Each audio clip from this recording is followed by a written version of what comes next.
Vivekanand, at the age of 39, 39 વર્ષ એટલે less than 40 years ની ઉંમરે એ મૃત્યુ પામે. ત્યારે એમના ડિસાઇપલ્સ, શિષ્યોને એવું કહેતા, કોઈએ પૂછ્યું, સ્વામીજી તમે જતા રહેશો? ત્યારે એમણે બે અદ્ભુત વાત કરી. પહેલી વાત તો એ કે આઈ એમ dying with a great satisfaction. કેમ કે હવે હું આ 30-40 જાતની બીમારીઓ લઈને કેટલું જીવીશ, ને આ શરીર પાસે 24 કલાક માટેની દિવસમાં હું 72 કલાકનું કામ લેતો હતો. હું 20 વર્ષથી કામ કરું છું, પણ મેં 1500 વર્ષ કરી શકાય એટલું કામ કર્યું છે. પહેલી વાત. અને પછી કીધું મરવાનું છે ને, we have to die for noble cause. આપણે મરવું તો જોઈએ જ, પણ મરવાનું કારણ અદ્ભુત હોવું જોઈએ. મરવું તો બધાને છે, કોઈ બચશે નહીં. પણ મર્યા પછી તમે જીવતા રહો. લોકોની યાદોમાં. એ ક્યારે શક્ય બનશે? તમે જીવન જ ઉમદા કાર્યો માટે ખર્ચો. એ સિવાય જીવન જીવવાનો કોઈ મતલબ રહ્યો નહીં.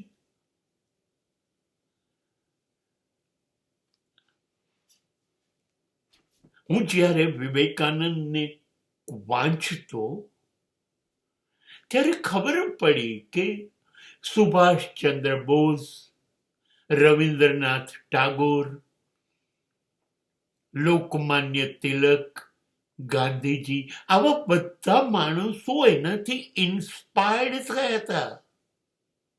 હવે આ લોકોને જ આપણે ભણ્યા છીએ ભારત માટે. આ બધા ત્યાંથી ઇન્સ્પાયર્ડ થયા હતા. કેવું ઉમદા કાર્ય કર્યું હશે એક માણસે. એનું મોત ઉમદા કારણથી જ થાય.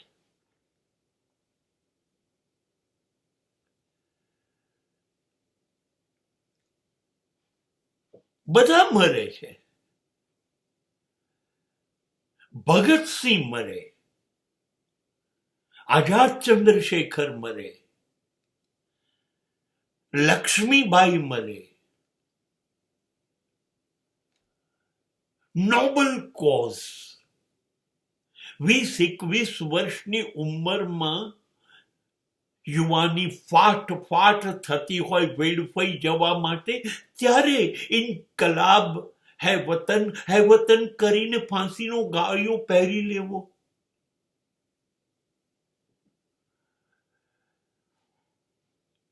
આ ઉમદા કારણસર મૃત્યુ પામેલા માણસો છે,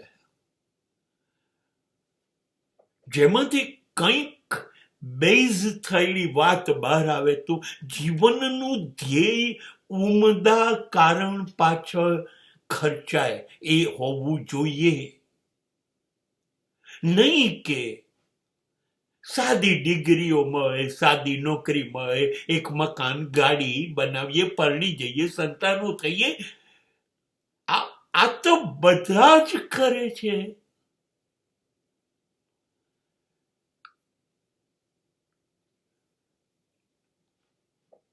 પણ ઉમદા કારણસર જીવે એનું મોત હંમેશા ઉમદા જ ગણાય.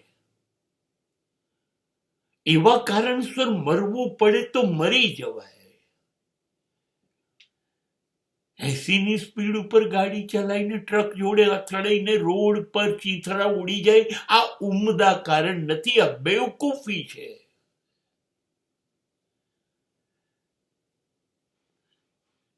દારૂ પીને ડ્રગ્સના રવાડે ચડી જઈને કેન્સર થાય અને મરી જવું એ ઉમદા કારણ નથી.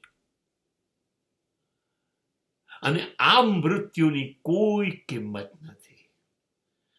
આજે વર્ષો પછી તમે કોશિશ તો કરો. વિવેકાનંદ, ભગતસિંહ ને ભૂલવાની કોશિશ તો કરો. નહીં ભૂલી શકાય. એ લોકોના નામે કોઈ ફ્લેટ, કોઈ બંગલો, કોઈ ગાડી, કોઈ સમૃદ્ધિ નહીં, કશું જ નથી.